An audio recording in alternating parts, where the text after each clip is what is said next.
Assalamu alaikum, my dear student. How are you? I am fine. Today I came to your class with completing sentence part 4. Today I discuss about 4 items: unless, until, till, since, as, who, which. Very important item in completing sentence. So attentively listen to me and everybody take your khata and pen. I hope from you duration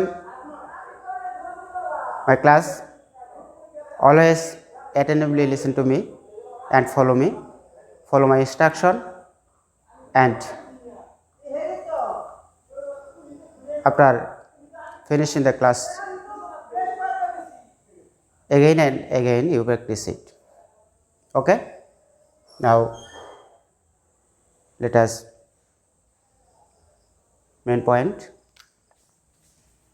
completing sentence part 4. আমি কিছু কথা বাংলায় বলে দিচ্ছি। আসলে ইংরেজি foreign language, দো it is international language, যদিও আন্তর্জাতিক ভাষা কিন্তু বিদেশি ভাষা হওয়ার কারণে আমাদের যেহেতু আমরা গ্রামের স্কুলের টিচার, সেই হিসাবে গ্রামের স্টুডেন্টকে বোঝাতে গেলে মাঝে মাঝে বাংলা অবশ্যই ব্যবহার করতে হবে, না হলে তারা মূল থিমটা রিয়েলাইজ করতে পারবে না। একটু খেয়াল করো, আনলেস, আনলেস এর বাংলা কি? আনলেস দ্যাট মিন্স ইফ অর্থ কি? ইতিমধ্যে আমি ইফের আলোচনা করেছি। যদি ইফের সাথে যদি নট দিয়ে নাবোধক বাক্য তৈরি করা হয় তাহলে আনলেসের অর্থটা আসে ই প্লাস নাবোধক শব্দ যদি না। দ্যাট মিন্স আনলেস অর্থ যদি না। ওকে, যদি না। যেহেতু এই আনলেস শব্দটিতে না আছে, তার মানে এই শব্দটি নাবোধক। আনলেসের পরের বাক্য কখনো নাবোধক হবে না, সবসময় হাবোধক সেন্টেন্স লিখে তোমাকে বাক্যটি কমপ্লিট করতে হবে। ওকে, আনলেসের পরে সবসময় হাবোধক অ্যাফার্মেটিভ সেন্টেন্স দিতে হবে, এবং এরপরের সেন্টেন্সটি প্রেজেন্ট ইনডিফিনিট আর ফিউচার ইনডিফিনিট দিয়ে বাক্যটি কমপ্লিট করতে হয় সাধারণত। একটু খেয়াল করো, আমি একটি এক্সাম্পল দিচ্ছি, দিলেই মনে হয় তোমাদের ক্লিয়ার হবে। Unless you hurry up, unless you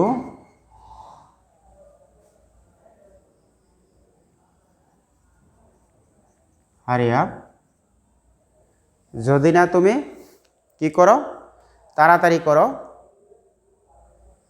you will miss the train, you will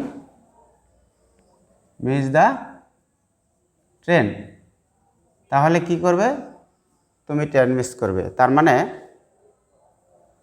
তাড়াতাড়ি না করলে তুমি ট্রেন মিস করবে। ওকে, আরেকটি সেন্টেন্স দেখো, he will not prosper in life or he will not succeed in life. তুমি যা লিখো, আরেকটি এক্সাম্পল দিচ্ছি, he will not prosper in life, সে জীবনে উন্নতি করবে না, আনলেস, আগেই বলা হয়েছে আনলেসের পরের বাক্য সবসময় কি হয়? হাবোধক। তার মানে এই বাক্যটা ইতিমধ্যে আনলেসের পরের বাক্যটা বা ফার্স্ট ক্লজ যেটা, দেখো এই ক্লজটি হাবোধক, অ্যাফার্মেটিভ সেন্টেন্স। তাহলে কি হবে নিয়ম অনুযায়ী, আনলেসের পরে সেন্টেন্সটিও কি হবে, হাবোধক হবে। সে জীবনে উন্নতি করবে না বা করতে পারবে না যদি না হি ওয়ার্কস হার্ড, যদি না সে কঠোর পরিশ্রম করে, যদি না সে মনোযোগ দিয়ে লেখাপড়া করে, study attentively. Okay, I think unless is clear. Okay, মনে করি unless সম্পর্কে তোমার ধারণাটি ক্লিয়ার হয়েছে। এরপরে তোমরা তোমাদের গ্রামার বই থেকে বিভিন্ন এক্সাম্পল, বোর্ডের এক্সাম্পলগুলো আছে সেগুলো ফলো করবে, দেখবে আরও ক্লিয়ার হয়ে যাবে। ওকে, এখন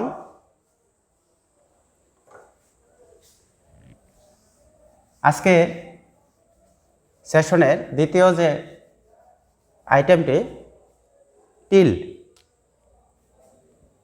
or until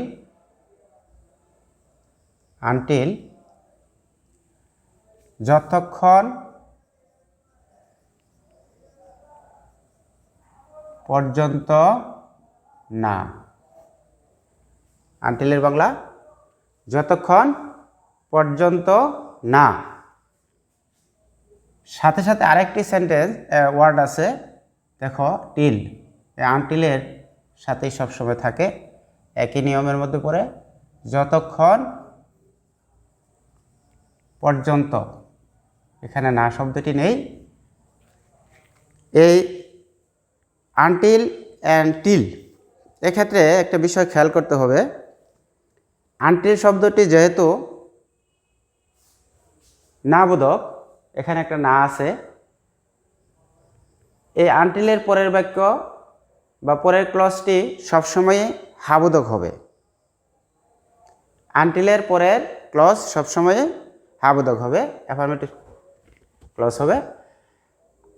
আর টিল যতক্ষণ পর্যন্ত, এখানে যেহেতু না নেই, এখানে তোমার একটা সুযোগ আছে, হাবোধক অথবা নাবোধক দুটি বাক্যেই তুমি ব্যবহার করতে পারো, দুটি ক্লজেই তুমি ব্যবহার করতে পারো, যেহেতু এখানে না নেই। ওকে, আরেকটি বিষয়, আনটিল এবং টিলের পরের সেন্টেন্স বা পরের ক্লজ সবসময় future indefinite or present indefinite, এই দুটি টেন্সের মধ্যে করার চেষ্টা করতে হবে, এর মধ্যেই বাক্য কমপ্লিট করবে। ওকে, একটা এক্সাম্পল দিলে আমার মনে হয় ক্লিয়ার হবে। একটু খেয়াল করো, ওয়েট হেয়ার, এখানে অপেক্ষা করো, আনটিল যতক্ষণ পর্যন্ত না আমি ফিরে আসি বা আমি কাজটি শেষ করি। তাহলে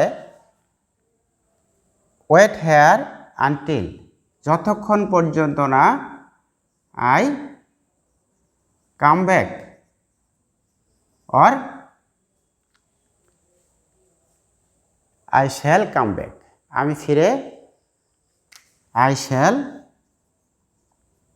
কাম ব্যাক। এখানে উইলও ব্যবহার করা যায়, যেহেতু আমি আসবই, এখানে বাধ্যতামূলক বোঝানো হয়েছে, ক্ষেত্রে উইলও দেওয়া যাবে।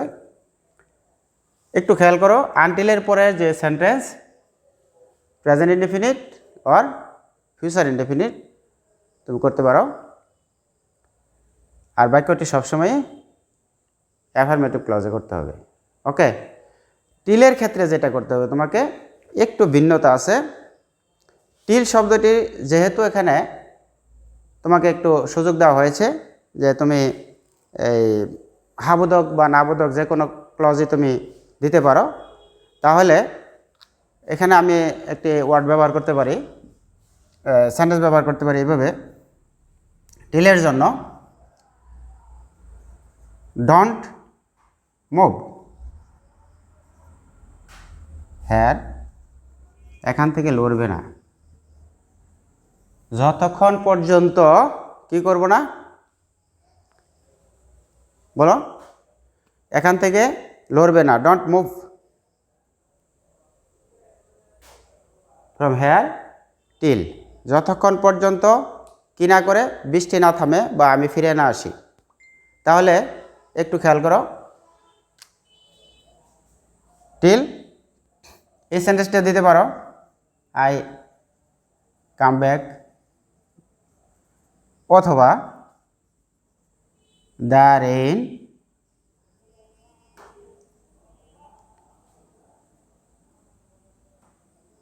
Stop, the rain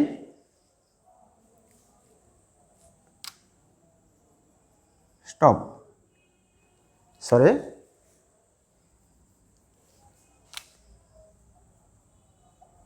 stops.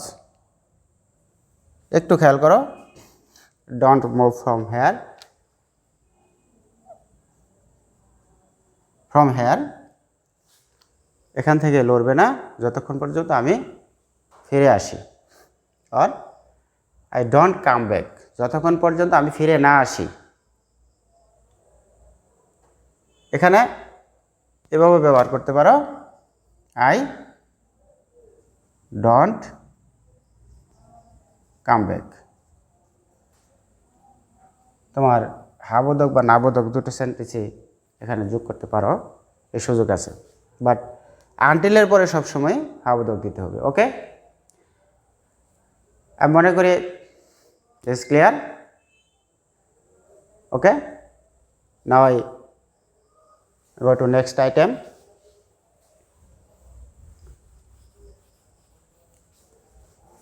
Next item, since as, this is very important, since as Bangla হলো হতে থেকে। ওকে, এখানে একটু বিষয়, সিন্স অ্যাজ যখন বাইকে মাঝখানে বসবে সেক্ষেত্রে সাধারণত এখানে এই অ্যাজটা মাঝখানে কমই বসে, সিন্সটাই সবসময় ব্যবহার হয়। ওকে, এখন এই সিন্স যখন বাইকের মাঝখানে বসে, যখন বাক্যের বা দুই বাক্যের মাঝখানে বসে, দুই বাক্যের মাঝখানে বসে, তখন এই অর্থে ব্যবহৃত হয় হতে থেকে। এক্ষেত্রে তোমাদের যে গুরুত্বপূর্ণ নিয়মটি সেটি হলো, সিন্সের আগের বাক্য যদি প্রেজেন্ট ইনডিফিনিট টেন্স হয়, স্ট্রাকচারটা একটু খেয়াল করো, এই সিন্সের গুরুত্বপূর্ণ স্ট্রাকচার। সিন্স যখন বাক্যের মাঝখানে বসে, তখন সিন্সের আগের বাক্য যদি প্রেজেন্ট ইনডিফিনিট হয় তাহলে পরের বাক্য পাস্ট ইনডিফিনিট। সিন্সের আগের বাক্য যদি পাস্ট ইনডিফিনিট হয় তাহলে সিন্সের পরের বাক্য পাস্ট পারফেক্ট করতে হবে। আমি স্ট্রাকচার লিখে দিচ্ছি, তোমরা একটু লিখতে পারো। নাম্বার 1, আমি প্রেজেন্ট ইনডিফিনিট আর সিম্পল প্রেজেন্ট টেন্স, যেটা present indefinite plus since plus past indefinite. Okay, now number 2 structure, past indefinite plus since plus past perfect. Okay, তো খেয়াল করো তুমি, এই স্ট্রাকচার দুটো মনে রাখতে হবে। সিন্স যখনই বাক্যের মাঝখানে থাকবে হতে থেকে অর্থে প্রকাশ পাবে, তাহলে তোমার এই রুলটি ফলো করতে হবে। সিন্সের আগের বাক্য প্রেজেন্ট ইনডিফিনিট হলে পরের বাক্য পাস্ট ইনডিফিনিট, সিন্সের আগের বাক্য পাস্ট ইনডিফিনিট হলে পরের বাক্য পাস্ট পারফেক্ট, অথবা সিন্স যুক্ত বাক্য পরের অংশ দেওয়া থাকলে, সেকেন্ড ক্লোজ দেওয়া থাকলে তোমাকে ফার্স্ট ক্লোজ কী করতে হবে, যদি পাস্ট ইনডিফিনিট হয় প্রেজেন্ট ইনডিফিনিটে কমপ্লিট করতে হবে। সিন্সের পরের বাক্য যদি দেওয়া থাকে প্রশ্নে, তাহলে পাস্ট পারফেক্ট টেন্স দেওয়া থাকলে তোমাকে খেয়াল রাখতে হবে প্রেজেন্ট ইনডিফিনিট দিলে হবে না, পাস্ট ইনডিফিনিটে তোমাকে বাক্যটি কমপ্লিট করতে হবে। ওকে, নাও আমি এখানে দুটি এক্সাম্পল দিচ্ছি, তাহলে আরেকটু পরিষ্কার হবে। It is a long time since.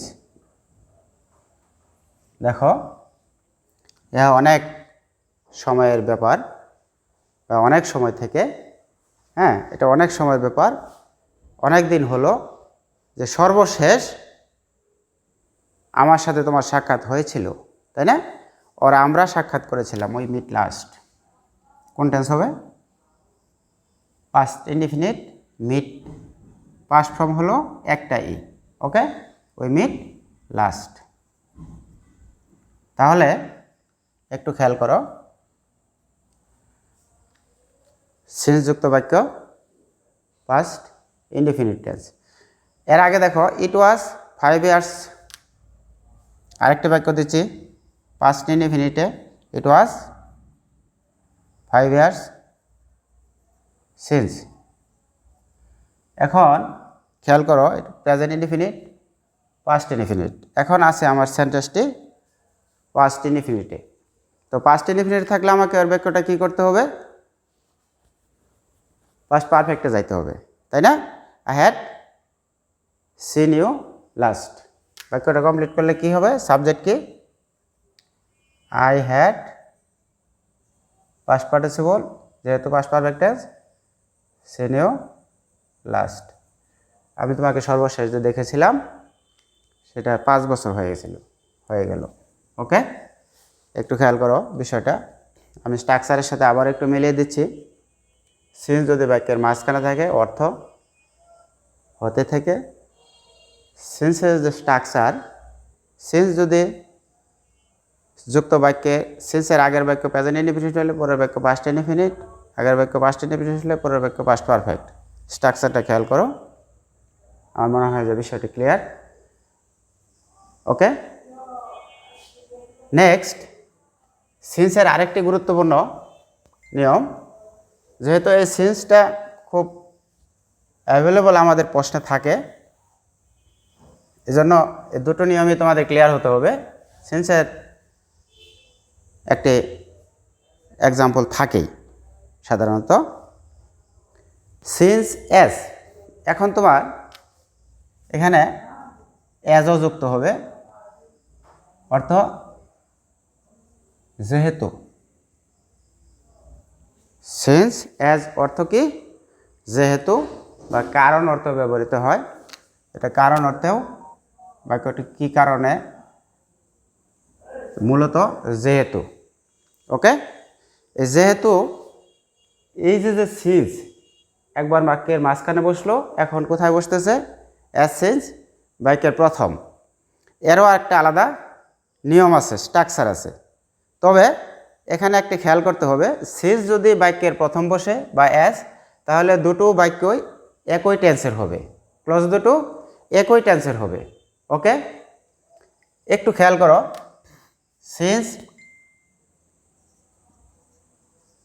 যেহেতু হি ওয়ার্কস হার্ড, কঠোর পরিশ্রম করে, যেহেতু সে কঠোর পরিশ্রম করে, তাহলে সে কি করবে? অবশ্যই সে উন্নতি করবে। কি বলো? যেহেতু সে পড়ালেখা করে, মনোযোগ দিয়ে পড়ালেখা করে, তাহলে সে পরীক্ষা ভালো রেজাল্ট করবে। এক্ষেত্রে তোমার যে বিষয়টা, এখানে প্রেজেন্ট ইনডিফিনিট অথবা ফিউচার ইনডিফিনিট দুটো সেন্টেন্সে লেখা যায়। যেহেতু সে কঠোর পরিশ্রম করে, he will prosper in life. Okay, since they played well, যেহেতু তারা ভালো খেলেছিল, played well, they won the match. Okay, ভালো খেললে ম্যাচ জিতবে, এটাই স্বাভাবিক। দেখো present indefinite, present indefinite or future indefinite, past indefinite, পরের ক্লজও পাস্ট ইনডেফিনিট, রাইট। এখানে দুটো বাক্যই একই টেন্সের হবে। আমার মনে হয় বিষয়টা তোমাদের ক্লিয়ার।